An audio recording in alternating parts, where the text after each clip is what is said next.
are back, ladies and gentlemen, with yours truly, the Real Dwayne Allen's number 5 top WrestleMania of all time. I'm here joined by my good friend, Mr. Main Event, Brian Waters, as you guys know him.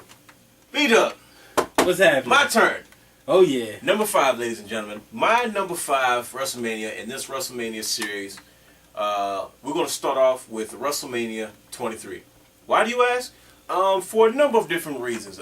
Before we get into it, it was WrestleMania 23 was one of the very first WrestleManias that I got a true WrestleMania experience from. A lot of fun, a lot of star-studded matches in my opinion. We see a lot of people come, we see a lot of people go. But for the most part, I enjoyed this WrestleMania. Certainly. Let's show some highlights real quick. Check it out. They're going to be carrying them off like cordwood.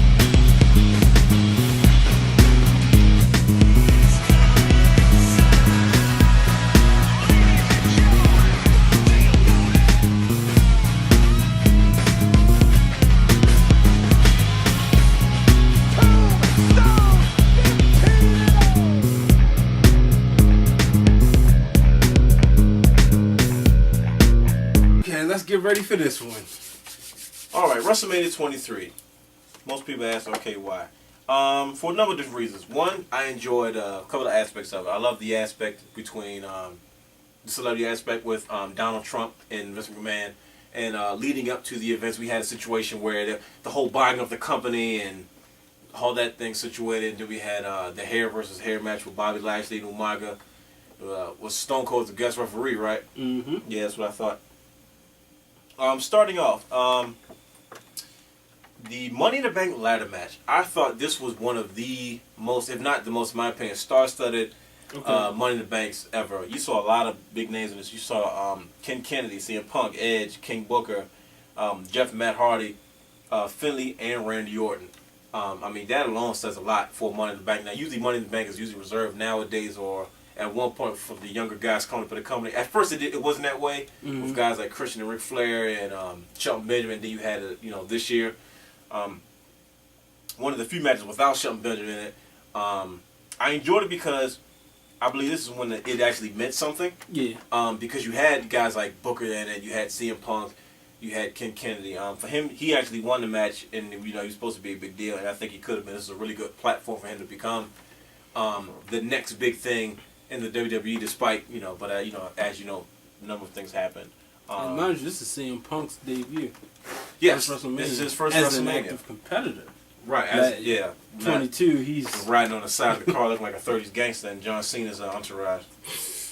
You'd be surprised what kind of development of wrestlers you see come out and do those type of things until you see him later. Like, oh, he was, that no one would ever known that. D'Lo Brown used to hold the thing, the King Mabel's litter, whatever you call it. Oh, yeah. Oh, one of the those things. Yeah. That had been heavy. Oh yeah. Yeah. Yeah, I hear a lot of people say that. You know what I'm saying? But see, you notice stuff like that though. Like even when he first joined Nation Domination, he was part of his entourage. Mm-hmm. Until he fired everybody and he kept D'Lo. They used to be deep. They really were. It was like 30 Nation of Islam looking brothers walking out. That's coming up. Be on the lookout for the gang warfare episode. Oh, that's going to be a good one. Oh yeah. The next match was kind of phony, as of course Great Khali defeated Kane. Nobody really cared about him at the time. Of course Khali was probably one of the latest, biggest monsters you have. Hey, why not put him in our resident monster Kane? Not that big of a deal. Didn't really know it. Now this is the next match I enjoyed. I thought it was a really good match, really good workhorse match. Was Chris Benoit versus MVP Montel Vontavious Porter for the United States Championship. Oh, this had a great story leading up to it. It really did though. Think about how long Benoit chased that title. And that's what made it important because, like I said, when you have a guy like Benoit who was deserving of it, former world champion, when those guys hold the United States champion, it gives it clout. Mm-hmm. Because you have these workhorses of past and present, meaning of workhorses. Because he definitely was a workhorse at the time. I think he worked really hard in the ring. Was it the best? No, not by any means. But he actually held his own. He did a very good job. And even when he first came in, even his feud with Kane and different stuff like that. Yeah. So for him and Benoit to get in the ring and tear it the way they did, I enjoyed it a lot. Right. I enjoyed Benoit's work as a mid-carder. I think this is one of the few times where you actually saw a lot of personality from Chris Benoit. In my opinion, I could be wrong. And obviously his bouts with Jericho, they just naturally, the history there. You know what I mean. But I actually enjoyed this one a lot. Like I said, because it was for the United States Championship, I was a huge fan of that title. More or less at this time, more than any other time. Mm-hmm. I thought MVP did a great job with the title. As they were trying to, build him to be another one of those next big things. Yeah. On to the nitty gritty. The Undertaker's match against Batista. In my opinion, this is one of the very first. I think this is one of the matches where you started to recognize the longevity and the strength of what having Undertaker at WrestleMania really did. Yeah. Now, granted, he came back at 20. 21? 20. When he went Kane? Yeah, when he first came back, I think he took a next step in WrestleMania 22 against Mark Henry in that casket match. Mm-hmm. I think that was Mark Henry's long-awaited return after he was out for a while. That was his first WrestleMania back. This is the time where Henry really is supposed to take over and become that force that he is now. Naturally. Right. I think that was the first attempt at it. Yeah. I think it worked at first, but it was too on the surface. It wasn't, it wasn't embedded into. And he was getting injured too. Naturally, that had a lot to play into it. But I think this is the match that stole the show. I think this is the best match that I respect Batista a lot for what he said. He said, he planned to go into this match, and he was going to steal the show, and they actually did. He was all, and of course he mentioned Macho and Steamboat, and said this is going to be that match. That we're going to. For the World Heavyweight Championship, and naturally Undertaker defeated Batista. Thank God. Yeah, I wasn't a Batista fan too much. I mean, I enjoyed his match with Triple H at WrestleMania 21, but in this one, they both worked. You have matches where one guy will make the other guy look good, right? And then you have matches where two people bring out the best in each other. Mm-hmm. Hence, Shawn Michaels. CM Punk, John Cena. But this match was one of those matches, Undertaker, Batista. And really, the streak was emphasized at WrestleMania 18, 18, after he defeated Ric Flair. That's when JR kept calling him Booger Red. That's when he starts doing the streak on his fingers. Right. But Undertaker, in my opinion, doesn't have that over-the-top WrestleMania match until 23. Right. The other matches, they were either mediocre or they was boring, exception of his match against Triple H at WrestleMania 17. Right. But this is the match where he really, he's, like you said, it's the importance, the longevity. And I think this is the one that really, like you said, it became an Undertaker match at WrestleMania became a big deal after this one. It became a staple. It became, it must be it's a must. Like, you look in today, present day 2012, where you have the Undertaker come back, and he has been missing since previous WrestleMania. Then he's come back just in time for WrestleMania. It's like even if he's not on TV or full time or active during the regular schedule, you got to have an Undertaker match in some way, shape, or form if if it's physically possible. I think he'll probably, if he doesn't hang it up now, he'll continue to keep having matches, but it'll go back down. It won't be as important, but it'll just be like, well, it's the Undertaker match. Yeah. This is the only match I really enjoyed of Batista's, in all honesty. Okay. And I attribute that to his hard work, his dedication, as well as the Undertaker's. Okay. Now, the next match on the card was very special to me. It was the ECW Originals versus the ECW's New Breed. Now, a lot of people. I was a huge fan of ECW in the late '90s. I guess '97 to about. Yeah, okay. From about 97 to about when they, I can't say close. That's around 99, in all honesty. Mm-hmm. Like, I mean, I've always been aware of it. I've always knew of it, but that's when I really became a huge fan of it. Late 96, early 97. Extremely crappy wrestling. Yeah, okay. Now, by this time, with ECW being a third brand, the original concept for the brand had obviously failed, and it was on its last limbs as far as the original concept, where a lot of the original ECW guys that came back and would want to have the opportunity to be a legit third brand. Mm-hmm.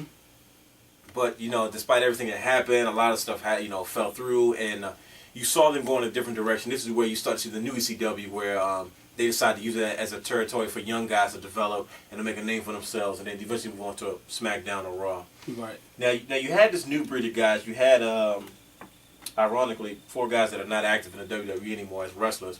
You had Elijah Burke, Marcus Corvan, Matt Striker, and Kevin Thorne. Matt Striker's there. I said not active wrestler.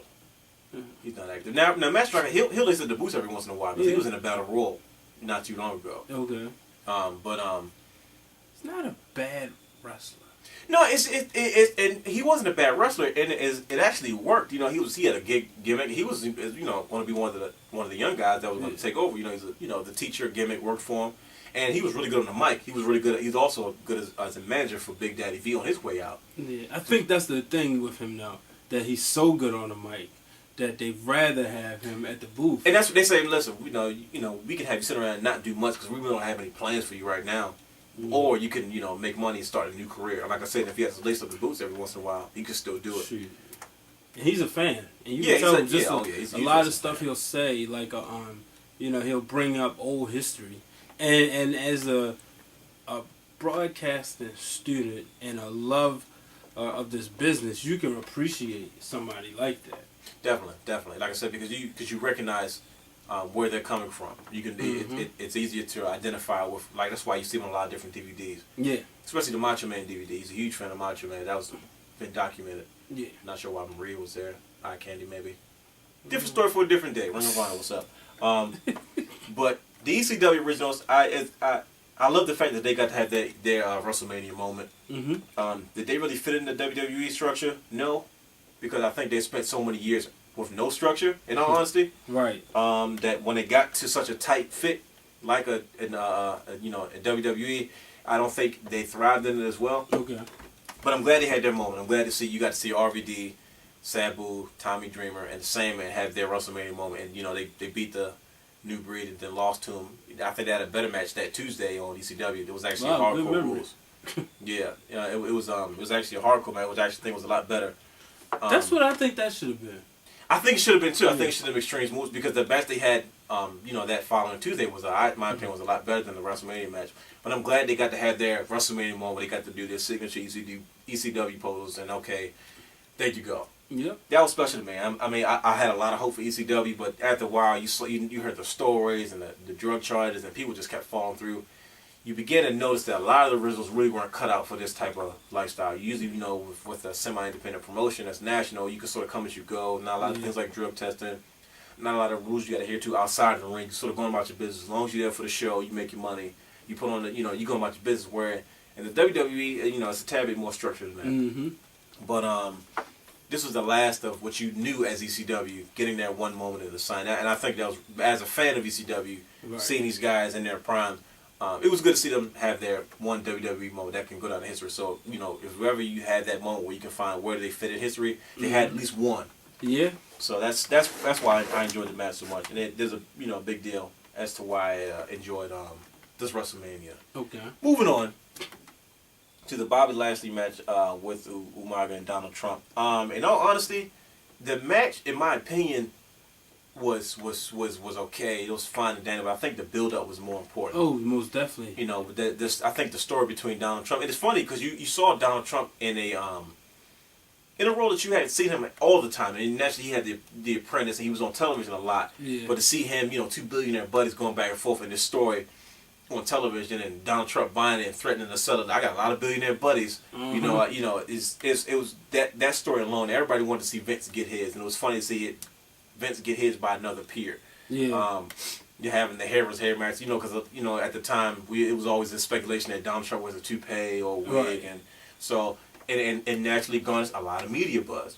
And Donald Trump is a media mogul. As much as he's made money on real estate, he has no problem going on television, going on TV shows, bringing attention to the WWE product in a way that you have not seen it in every WrestleMania. But what you can tell they try to do it in some way, shape, or form. Yeah. With these types of celebrities. So of course the finish, we all got to see McMahon get his head shaved. Of course Vince is always down for the business. And it was funny because he wore that like Vince Lombardi hat for like a number of weeks till his hair started to grow back. Like he would not take that hat off to save his life. It looked so funny though. And then I remember the soundbite, JR said, well, all these years we always wondered, we found out it's not a toupee after all. Naturally. Yeah. It was good for Vince, and then Stone Cold, of course, naturally in the mix. Always adds fun. He brings beer. He brings stunners to the show. So you can't go wrong with that. And then actually we have the Lumberjill match. moving on. Melina, goes over on the tomboy Ashley. Yeah, Ashley could never get it together, unfortunately. She was injury prone. And then she had a daughter too, so. Naturally, minus that match. But then you get to the main event with John Cena versus Shawn Michaels. I don't think it was a snoozer. It wasn't as good as it was as good as I feel. Right. As it was going to get. Chris Jericho seems to love it. That was the match that sort of got him back into the business. It was. That and then a follow match on Raw that Monday. Like you said, it was a better match, and it didn't have to go up against Batista and Undertaker. Naturally, you had enough time in between. You know what I mean, between each championship match where because I think that would have really messed it up if you had World Heavyweight Championship, WWE Championship back to back like that. But still, as good as that match was, it wasn't going to be better, No, I mean, it's like I said, it's with Shawn Michaels' style. It's a true test to what he's able to do because he adapted as much as he could to John Cena's style. Mm-hmm. John Cena, is sort of not necessarily stiff in a wrestling sense, but sort of like a bit of a robot sometimes in the ring. Who he does well at what he does, but just two contrasting styles in the ring. Yeah. It was interesting to see how Shawn Michaels and John Cena will go back and forth.